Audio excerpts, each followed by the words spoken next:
Hello everybody, this is the Afro Avenger here with another episode of Albums I Listened to This Week, where I show off albums I listened to this week. I always try to listen to at least one new album every single day. Sometimes if I have more time on my hands, I listen to like 2, maybe 3 albums a day, so yeah. Anyways, we're going to get started with this one right now. So the first album is Scream Bloody Gore by Death, often regarded as the very first death metal album.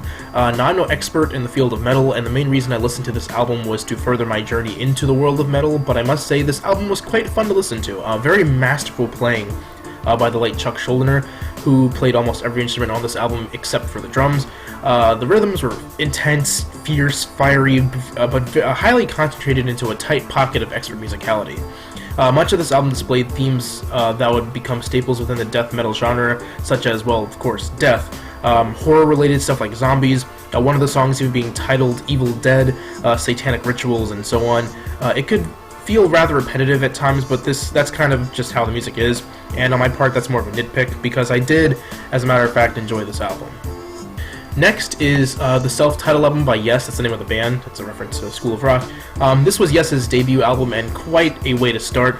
Yes is one of the seminal progressive rock bands, but this album really showed off their psychedelic roots as they would eventually venture into a wide range of genres, but Yes, being that this album came out in 1969, psychedelic rock was still very much a popular genre during that period, and Yes was no exception.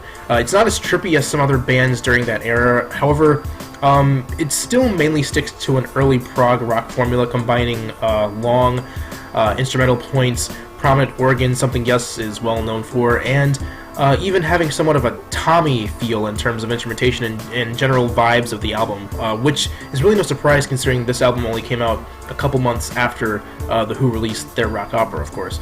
A really cool album, and even though it was somewhat lo-fi in sound presentation, which is weird considering it's 1969, but it is their first album, so I'll let it slide. I have to admit, it was somewhat weird having lead vocalist John Anderson not layering his vocals like he does on later work, but again, debut album.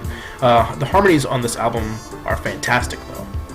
The next album is Aetheral Build Existence by Carach Angren. I've listened to some of the Netherlands-born symphonic/melodic black metal band Carach Angren before, and I must say I actually really enjoyed this EP. This is their second EP released in 2005, and it contains some fantastic blends of visceral, aggressive rhythms with synthesized orchestral work that makes for a very unique sound to this particular subgenre of metal. These are just 3 really talented musicians who just really love making music, and they show it. They show that even on this EP. Next album is Vincebus Eruptum by Blue Cheer. This is a psychedelic rock album from 1968, and I did not like this album very much. I usually love psychedelic rock, but this album just did not settle well with me. It was extremely lo-fi, but not in a great garage rock band type of way. This was like very amateurish in terms of sound quality. The quality of sound just really killed this album for me. Not to mention that the music itself was just not that great.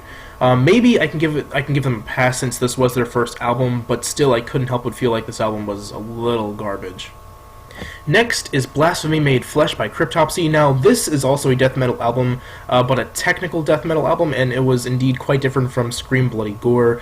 Granted that Death's first album came out quite a long time before this, so of course death metal had plenty of time to progress.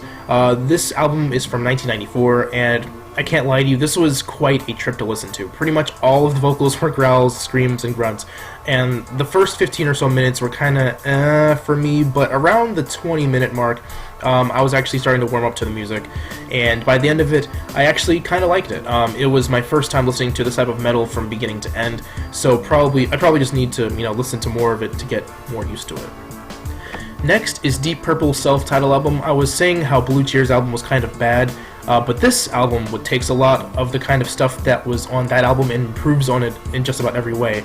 Now, this isn't Deep Purple's debut album, this is actually their third album, sometimes referred to as Deep Purple 3, but still a self-titled album nonetheless.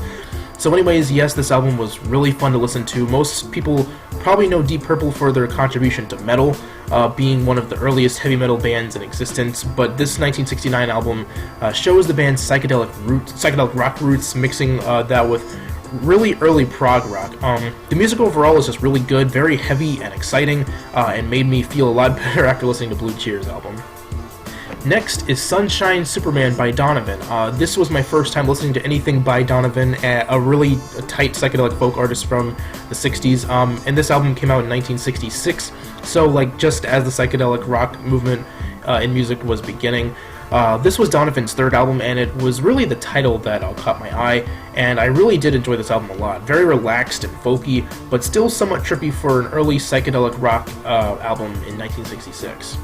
The next album is Lemonade by Beyoncé. This is, of course, Beyoncé's latest album, released only a couple weeks ago. I have to be honest, I enjoyed the absolute heck out of this album. This is easily Beyoncé's best album, so she blends so many different styles of music, from pop, R&B, and soul, to country, psychedelia, blues, gospel, and trap. It's so emotional, dark, angry, and it is absolutely cohesive. Most mainstream pop albums these days aren't super cohesive, but this one told a story from beginning to end, and I really loved listening to this. So much so that after listening through the album the first time, I watched the film that accompanies the album, and then went back and listened to more of the album. The sampling on this album is phenomenal. A fantastic record by Beyoncé. Next is Curve of the Earth by the Mystery Jets. This is another album released this year by the English indie rock / new prog band, the Mystery Jets, and I have to say, really cool album, pretty atmospheric, and it combines elements of psychedelic rock along with the post-punk grooves and progressive rock flavor and sophistication that it exudes from track to track. For me, prog rock albums are kind of make or break, as some turn out to be, really overambitious, and as a result, it falls flat. But this one was actually really enjoyable. It was a ride, and the music was great on this record. And last, we have Non-Stop Feeling by Turnstile. The final album I listened to this week in time to do this episode was actually suggested to me by a friend of mine on my personal Facebook page. I made a post asking people what albums they listened to from this year that they really liked, and this album was one of the responses. I still have others to listen to that were also suggested, but I listened to this one first. This album is easily categorized under hardcore punk, similar to the hardcore punk acts from the late 70s and early 80s like Black Flag or NoFX. It's really cool to hear some classic style punk during this age. This was a really cool album, very groovy with the repetitive riffs and high distortion on many of the tracks, while others like Love Lasso was very calm, almost shoegazy in terms of style. The clean vocals weren't much to write home about. I actually kind of preferred the screams over the clean vocals. Regardless, I love the heaviness of this album, and despite its seemingly lo-fi quality at times, this album was actually very well produced and sounds incredible sonically. So anyways, that does it for this episode of album I listened to this week. If you like this video, please hit that like button. Also subscribe if you want to see more. And if there are any albums that you think I should listen to over the week, just leave a comment down below, or check out my Facebook or my Twitter. The links are in the description. But anyways, I'll see you all in the next video. So long.